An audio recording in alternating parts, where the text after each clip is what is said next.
Now that your mask is complete, it looks very nice. What we want to do is we want to make a little pocket that is removable where you can put a little pipe cleaner in from the inside.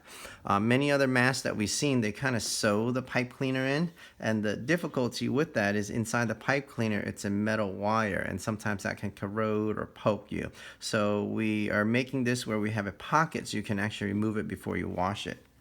And what I ended up doing was I ended up just putting it on the table just like this and measuring 2 inches to the left, 2 inches to the right, and putting a little pin there, okay? And that just helps it as reference. We will end up sewing a stitch, a straight stitch, 3/4 in from the edge all the way one side here, straight down to the other. So I already measured my table, and what I am going to do, again, before you get started, is try this on I would say a scrap piece of fabric, but I always measure where my stitch is and where the needle is from the edge. So here we go, right from the beginning, just nice and slow. Do my lock first because I do not want this to unlock after a few washes. And again, nice and gentle, follow the table.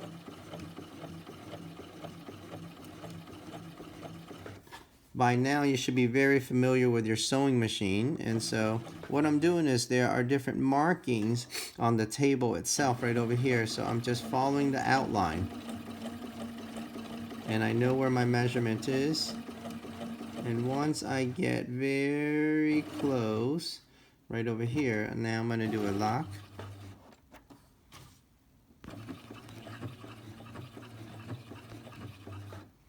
Okay, the most important thing now here is number 1, take the safety pin off. Number 2, there's going to be some loose thread, loose endings of the thread, just like this. And make sure you cut it as close as possible without cutting the knot, okay? Because this can irritate the face quite a little bit. Again, right over here, we want to take the other pin off. And right here, you want to cut this just like that. So let me show you. We actually have a piece of 8, well, this used to be 8-inch pipe cleaners, but I folded in half and then I ended up twisting it. And again, sometimes it pokes at the end, so you can take something to bend it. And the neat thing about this here is that you can actually feel for where the pocket is underneath here, and you can actually take this and slowly insert it right into that pocket, just like that. And how cool is that? Right, like that. So now you have the contour that will hold everything. Pretty neat. All right, and also when you needed to fold it like this, you can see how it's holding the whole face and the contour.